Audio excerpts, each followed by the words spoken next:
izindaba zohora lokuqala sikwethulela zona bukhoma ekomkhulu le-SABC e-Auckland Park eGoli bukele nazi ezinohlonze eningi. I will not seek re-election for a third term as the DA federal leader at the party's upcoming federal congress. Umholi we-Democratic Alliance uJohnston Hazen sememezela ukuthi ngeke ungenele umbango wobuholi baleli qembu njengoba libheke engqungqutheleni yokukhetha ubuholi ngoMbasa nonyaka. According to Mr. Matala, to General Sbia, Mr. Matala and his security company always has or have a vision where Musa usually goes. Iphoyisa lethula ubufakazi esithe ngaphansi kwegama lika Witness F liyaqhubeka nokwethula ubufakazi eKhomishaneni kaMadlanga mayelana ke nokusondelana kwalo nabantu abafana noVusumuzi Matlala. In the circumstances, I make the following order. The application for leave to appeal by both Mr. Zuma and Thales is dismissed. The application. Inkantolo ephakeme yaseMgungundlovu isinqabile ke isicelo sikalowo wabe engumengameli wezwe uJacob Zuma nenkampani yezikhali iThales njengoba ke bebefuna ukwedlulisa isinqumo sayo sokuchitha ke isicelo sabo sokufuna kwesulwe kamacala enkohlakalo ababhekene nawo mayelana ke nokuthengwa kwezikhali. Ukuthola kube kwembukeli ngiyakwamukela ke izindabeni ke zehora lokuqala ezinqqa phambili kanti futhi ke ezihamba phambili la ku SABC 1 eMzansi for sure kanjalo ke na ku SABC le high igama lami ngikuDawu.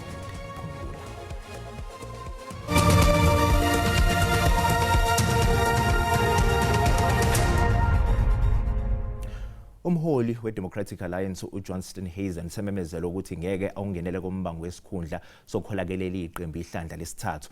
uStan Hazen wenzeke lesi simemezelo esithangamini namaziko eindaba keThekwini namhlanje. Ingqungquthela ke yokukhetha kobuholi obusha be-Democratic Alliance kulindeleke ibeke ngoMbasa. Kanti uStan Hazen ophinde abeke ngungqongqoshe womnyango wezolimo uthi kusefuna ukugxila kakhulu ekuqedeni isifo samadele. It has been the honor of a lifetime to lead our party to the top of the union building steps. Umholi we-Democratic Alliance uJohnston Hazen usephumele obala ngekusasa lakhe kwezombusazwe njengoba imemezele ukuthi angeke agaqele sokwengamela leli qembu ihlandla lesithathu. That I will not seek re-election for a third term as the DA federal leader at the party's upcoming federal congress. And I do so with a full heart, knowing that I've accomplished my DA moonshot mission and that my work in government now requires me to similarly pour my heart and soul and all of my energies into defeating foot and mouth disease. Hazen uthi ugcilisekile ngesimo leli qembu elikuso njengoba isebeka phansi izintambo zokuluhola. Do so in the knowledge that I in April will hand over the reins to a fundamentally healthier party than the one that I inherited. Instead of 16%, the DA is now consistently polling at 30% and is within striking distance of becoming the biggest political party in South Africa. Shenxa esikhundleni kepha uthi uzoqhubeka nokweseka uzongena ezicathulweni zakhe. The next duly elected DA leader can rely on my full support and will be given the space to lead the party as they see fit. For the true test of whether you love a thing is the ability to let it go when the time is right. I have loved leading the DA, which is why today I let it go with a smile on my face and triumphant peace in my heart.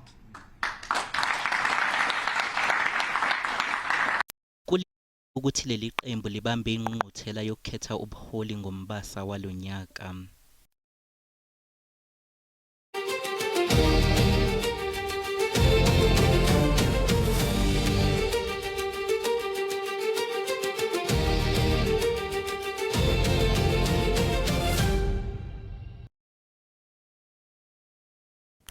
Iphoyisa elingu-Witness F liqhubeka ke nobufakazi kukhomishana kaMadlanga lidalule ke insolo zokuthi iphini lomkhuzi wamaphoyisa kuzwelonke uLieutenant General Shadrack Sibia wakhipha incwadi egunyaza ukuboshwa kukaMusa Khawula waphinda ke wamyalela ke nokuthi ayedlulisele ke nakusomabhizinisi uVusumuzi Matlala. uKhawula ke odume ke enkundleni ke zokuxhumana ngokushicelela umgosi weindaba zosaziwayo wake washicelela ke imbiko ethinta uKat Matlala. Ubufakazi buka Witness F kusukela ekseni bebugxile kakhulu ekusondelaneni kasomabhizinisi uVusumuzi Matlala kanye nephini lomkhuzi wamaphoyisa osamisiwe esikhundleni uLieutenant General Shadrack Sibiya. Isicau sikaMadlanga sifuna ukuthola ngeinsolo zokuthi kwenzeka kanjani ukuthi uSibiya yamaniseke noMatlala osola ngokuba ingxenye yezigilamkhuba ezingobhululu nosombusazwe abathili abaqhambukela ekusebenzeni kwezinhlaka zezobulungiswa.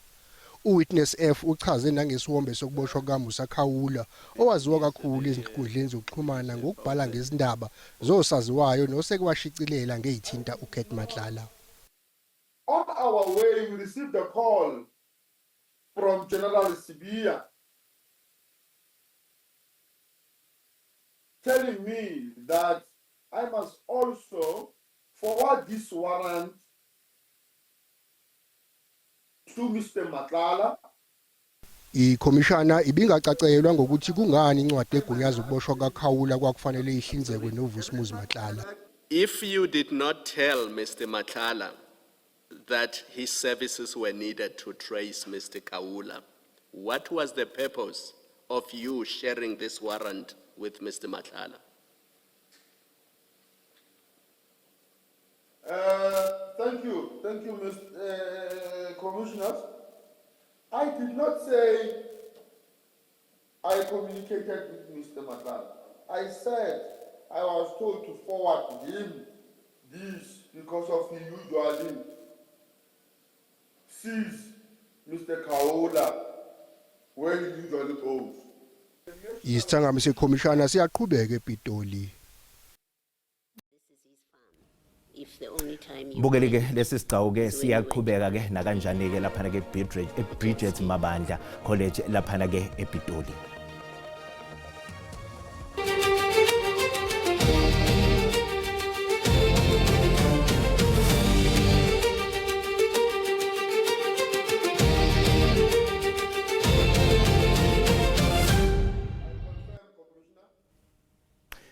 Ikomiti lesikhashana lasePhalamende eliphenya ngeinsolo zokuxhambukela kusombusazwe nosomabhizinisi kemsebenzini wamaphoyisa liyaqhubeka nokuzwa ubufakazi babantu abahlukene namhlanje. Ukuzwa kabanzi ngaloko ke sixhumana ke nentatheli yeziko lezindaba zeSABC elandelela ke lolu daba umkhokheli bandla lapha ke eKapa. Umkhokheli asikwamukele ke endabeni ke zasemini sibonile ke izolo kubizwa ke ofakazi abafana ke noPatricia Mashale. Sicela nje usichazele ngokwenza kuleli komiti namhlanje. Manibulise kuwe Dawudi, nibulise nakumbukeli wendaba zeSABC. Ndithenda we njengaphakathi iyaqhubeka ikomiti nomsebenzi wayo noxela khona ngoku lingqina lokuqala eselilikhwele emkhumbini lingqina elizokucela uncedo kule komiti malunga nezithyolo zokuba uthi uyivictim eyendibizwa ngokuba yi-cyber bullying esithi into yokuba ke kudala efaka icases emapoliseni but umcimbi wakhe awulandelwa ngamapolisa so akona kwenzayo ngoku kuzokucela uncedo phambi kwale komiti so ikomiti ixakeke naye ngoku kodwa ke ingqina elibalulekileyo lisajongiweyo ukuba liza kuvela phambi kwale komiti kusinena namhlanje elikomiti ebelikhwele emkhumbini phambi kwale komiti elinikezela ngobungqina egama lalo linguXolile Mashukuca. Uzakhumbula into yoba ke uMashukuca ebese lekhwele emkhumbini kodwa kwanyanzeleka into yokuba aphinde ehliswe ngenxa yokuba kukho inkxalabo yokuba uza kunikezela ngeenkcukacha sensitive kakhulu kuba kaloku uMashukuca wayesebenzela i-State Security Agency so emveni kokuba kwenziwe i-assessment kwaye kwathiwa makabekelwe bucala so lesandoqinisekisa ngoku ke from ikomiti apha ngaphakathi sibuza into yokuba ngabe uMashukuca uza kuvela naphambi kwayo ikomiti namhlanje nanjengoko becwangcisiwe so elithe ilungu leParlamente esithethe nalapha ngaphakathi uxola nqola into yokuba ebeyikomiti basawujongile lo mba basezaphinda bawuxoxe into yokuba uMashukuca uzakwazi ukuvela namhlanje ngenxa yoloyiko lwenkcukacha nothavele phambi kwazo phambi kwale komiti so ikomiti kulindeleke into yoba ke igqibe ngayo into yokuba uza kuvela okanye akazi ukuvela na uMashukuca nanjengoko le komiti isaqubisana nezi zithyolo zingakanana ezivele phambi kwayo siyazi into yokuba ke ubusewutshilo Dawudi ukuba enye lamangqina ebilize nezithulo zothusayo nguPatricia Mashabane ovele phambi kwale komiti owenze izithulo ezikhulu ke sithi into yokuba amapolisa engakumbe ephondo laseFreystata abandakanyeka ekuthengiseni imipu ebekufanele uba iyachithwa okanye iyatshatyalaliswa aphinda amapolisa ayithengisele uluntu ayithengisele nezigilamkhuba. So esakuhlala ke silindile for umbukeli wendaba ze-SABC sijonge into yoba ke mhlawumbi kuza kuhambe kanjani kulamangqina ekulindeleke into bakhe yabe kanti ayavela namhlanje kodwa ke okangoku manibuyele kuni Auckland Park. Sibonga kakhulu umbukeli yona ke intatheli yeziko lezindaba ze-SABC umkhokheli bandla Sibikela Bukhoma esePhalamende lapha ke eWestern Cape. Inkampani yaseFrance ekhiqiza izikhali iThales kanye ke nalowo wayengumengameli wakuleli uJacob Zuma bahlulekile ukwenza ke inkantolo ke phakeme yaseMgungundlovu kuba ke ibona ukuthi bazokwazi ukuphumelelisa ke isicelo sabo sokuba kumiswe ukushushisa kwecala lenkohlakalo ababhekene nalo ke kwenye inkantolo. Inkantolo enkulu yaseMgungundlovu isichithile isicelo sika loyo owayengumengameli wala eNingizimu Afrika umnumzana uJacob Zuma kanye nenkampani yaseFrance iThales yokuthi isicelo sabo sidluliselwe enkantolo ephakeme kodwa ke ukhona ungoti wezomthetho umnumzana uMpumelelo ezikalala ozosichazela kabanzi ukuthi njengoba inkantolo isichithile ke isicelo sika Zuma noThales kusho ukuthini lokho. Ukuchaza ukuthi inkantolo ithi cha izethulo enzenzile asikwazanga ukungiconvince noma ukungenza ngishintshe umqondo ukuthi cha ungabe manifika phezulu esiyenze ufike niphumelele. Akuchazi ukuthi umnyango usuvaliwe lapha. Umnumzana uZuma naye iThales bangahamba baye Supreme Court of Appeals la bezothi khona ayi sithe masifika lapha eKwaZulu-Natal safike sachithwa. Ngicela nesilalele thina ngale nesibizo ukuthi petition mhlambe nizoza entweni ethanda ukuthi bahluke. Nakhona futhi Supreme Court of Appeals babechithwa bayakwazi ukuthi baye kupresident weSupreme Court of Appeals okuyena osuke phethe inkantolo lasho ukuthi hayi sehlulekile kabili mabehluleka nakhona basangakwazi futhi ukuthi badlulisele icala enkantolo yomthetho sisekelo babona ukuthi khona yena mhlawumbe okuhlukile abangakuthola kodwa ijaji la libe clear lathi hayi cha izethulo zenu azikwazi ukuthi zingiconvince noma zingishintshe umqondo ukuthi ukhona la nizophumelela khona. Mina ngokubona kwami icala lena fanele ngabe liyaqala liyaqulwa la eKwaZulu-Natal. Khuzeni angibonga. Ngiyabonga kakhulu. Loyo ke bekungoti wezemthetho umnumzane uMpumelelo Zikalala echaza kabanzi ukuthi kuqhubakaleni la ngaphakathi enkantolo. Umholi we-EFF uJulius Malema uthi ke ukwentuleka kwemisebenzi ukwanda kobugebengu kanye ke nobupha ngezinye ke zezinto eseziphinduka into ejwayelekile kulelizwe. Umalema usho lokhu ke njengoba ebambe isithangame ke nabe indaba mayelana ke nomhlangano obubanjwe yiqembu lakhe ngempela sonto. Unemployment, hunger, crime, gender-based violence, and failing public service have become defining features of our daily life, exposing the complete failure of the post-apartheid political elite. Particular attention was paid to the collapse of local government with municipalities, which sit at the coalface of service delivery, being increasingly dysfunctional and captured by unaccountable officials, tender networks and consultants. Communities are subjected to water shortage, electricity disruption, sewer spills and collapsing infrastructure, while ordinary people are blamed for failures they did not create. We send our support to the people of Johannesburg, particularly the people of Midrand, who did not have water for the past 3 weeks. Mbukele ke sathi ku 8 kade uMasibuya sizokuphathela uWT. Was informed about the case out of courtesy and also out of other reasons that were necessary. Namhlanje isigcawu esiphenya ngobuqotho bomqondisi wezokushushiswa kwamacala omphakathi Advocate Andrew Chauke sibize ke lo wabeke eyinhloko yeNPA KwaZulu-Natal Advocate Moyibone Nombo.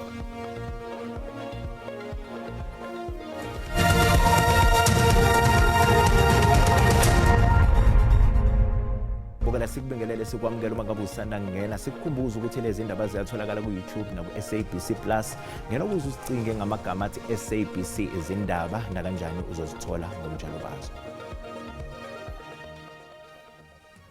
Umengameli uCyril Ramaphosa osesayina ke ngokusemthethweni ungena ke kweNingizimu Afrika ebhange lezohwebo lase-Afrika i-Afriexim Bank kanti ke lesi sivumelwano sihlose ukuqinisa ukuhwebelana ke phakathi kwelakuleli namazwe ase-Afrika nokuthuthukisa ke izimboni eziheha abatshali gezimali basemazweni ke angaphandle.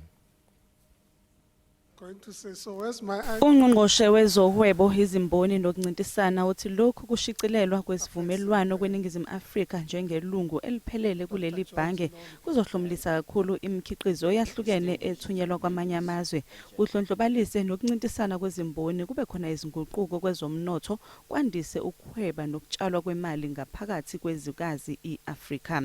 Accession to Afriexim Bank is important from the point of view of implementing the Africa Continental Free Trade Agreement. It enables sovereign partnership with the bank to execute a set of programs and initiatives that implement the Africa Continental Free Trade Area. Umengameli wezwe uCyril Ramaphosa kanye nosihlalo webhodi labaqondisi baleli bhange uDr George Elombi ugcizelele ukubaluleka kokusebenzisana kwamazwe ase-Afrika kanye nokunciphisa imicikisholo yokusebenzisana kwamabhizinisi ase-Afrika yonkana. Today we mark a major milestone in our quest to realize what I would call the economic integration of our continent, Africa. South Africa's accession to Africa Export-Import Bank affirms our commitment to African industrial development. South Africa's membership of the bank, while providing Afriexim Bank a full continental coverage, brings the country into the heart of this institution's vision. Leli bhange lihlinzeka ngezimali emazweni ase-Afrika namabhizinisi azimele ngokweseka uhwebo emazweni ahlukahlukene ezwenikazi.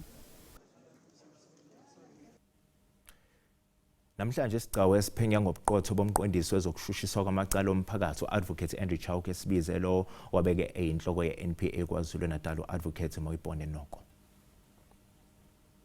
Namhlanje isigcawu esiphenya ngobuqotho bomqondisi ophiko lokushushiswa amacala omphakathi eSouth Gauteng Advocate Andrew Chauke sibize ufakazi oqala ngumqondisi we-NPA KwaZulu-Natal Advocate Moyibone Noko. Ohola ufakazi ubuze ngokubandakanyeka kwaNoko ngecala laseKhethomena. Advocate Noko, you just explained that you had been dealing with the Khethomena matter. Yes. How did you come to learn of the Khethomena matter?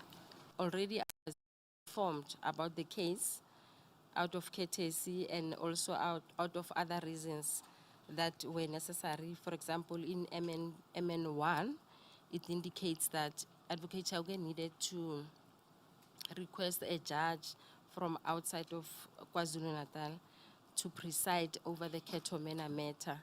Unoko ubuza ukuthi akazange inexwayo ukuthi kungani uChauke ephethe icala elingaphandle kwesifundazwe asebenza kuso. My understanding is that there's nothing weird about it. The then NDPP had allocated the case to him to oversee, and then he established a team of prosecutors comprising of 3 deputy DPPs and 3 senior state advocates. Lesigcawu siyaqhubeka. Umphakathi wase-Ivory Park eGoli uthi-ke ungabukhona kwamanzi kusenza sibe sibi isimo kule ndawo njengoba sekupheleke isonto lonke bomile ompompi. Lo mphakathi-ke uthi-ke isimo sinzima-ke ngale ndlela yokuthi-ke ney'ngane azisalibeki esikoleni kanti-ke zinxusa kohulumeni ukuthi angenelele. Intatheli-ke yeziko lezindaba ze-SABC uCalvin Dludla ubese-Ivory Park wasiqoqela nankumbiko.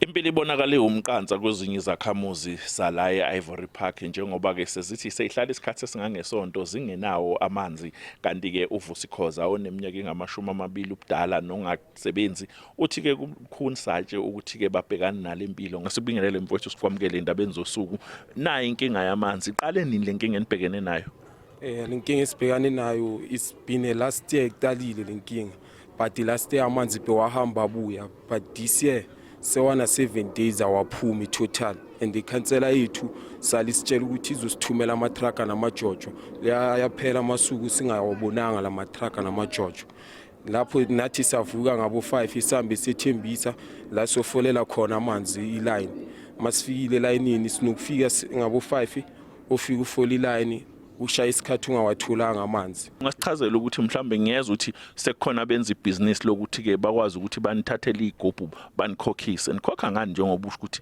engathi anisebenzi? Sikhokha ngayo le mali abazali abashiyela yona ukuthi sizama ukuthenga isinkwa. Sithatha yona le mali sizama ukukhokhela amabhakede ngendaba ukuthatha ukusuka la umuntu athathe ibhakede lethu alisele ethembisa sibuyele namanzi eli1 uchacha 5 rand. Mbukelo wendaba ze-SABC leyo uvusi Khoza njengoba bese ngisilo ukuthi ke uyisakhamuzi sala eMabhena section eIvory Park kanti uyachaza ke ukuthi ke isimo sibi kakhulu njengoba bengenawo amanzi uyasho ukuthi ke sekukhona abathile ke sebevele bavula ibhizinisi lokuthi ke babathwalele igubhu ukuze ke bakwazi ukuthi ke nabo labo bathole ke okuya ngasethunjini uthi ke ANC esifundazweni KwaZulu-Natal ithi ke lona kuzoba kunyaka wokulungisa komasipala bangenzi kahle kulesa sifundazwe ngaphansi kwesiqhubeko ke-City Year of Decisive Action. Ukubusa kanye nokungazinzi kwezepolitiki komasipala abaholwa yi-ANC kubekwe phambili emhlanganweni weqembu esifundazweni. I-ANC ixwayise ngokuthi uma lezi zinselelo zingaxazululwa ngokufanele zizophazamisa ekulethweni kwezidingo emphakathini nasekusimamiseni umnotho waKwaZulu-Natal. Ukuvakasha kwakamumva kwekomidi lephalamende lokubusa ngokubambisana nezindaba zendabuko kanye nesikopha kuveze isithombe esibi ngomasipala. Izinkinga kubalwa ukusetshenziswa kwemali ongagunyaziwe kanye nokungaphathi kahle komasipala abaningi. Umasipala waseMsunduzi naseThekwini baphakathi kwalabo abahlonzwe njengababhekene nezinselelo. I-ANC ithi omasipala abathintekayo bazobizwa ukuthi baphendule. Sibese sivumelana ke njengopholi be-ANC KwaZulu-Natal ukuthi bonke omasipala okutholakala ukuthi kunezinto ezingahambi kahle kubona silindele ukuthi balethe umbiko ebuholini bethu baphinde futhi bayobikela nabahlali komasipala babo ukuthi zilungisa kanjani izinto ezitholakale phambi kwaleli komiti. uMabuyakhulu uphinde waphawula ngokukhathazeka okukhona mayelana nokufuduka kwabanye ethi umthetho obhekelele lokhu eNingizimu Afrika sewuphelelwe isikhathi. Ngingana izinto esizibalulayo la kulo somqulu we-white paper. Balulo kokuqala ukuthi umuntu osuke ethi ufuna ukuza ezweni elifana nalezi uyabaleka noma ungumbaleki. NginguNonhlakanipho Magwaza ezindabeni ze-SABC eThekwini. Bukela umhlahlo wesimo sezulu.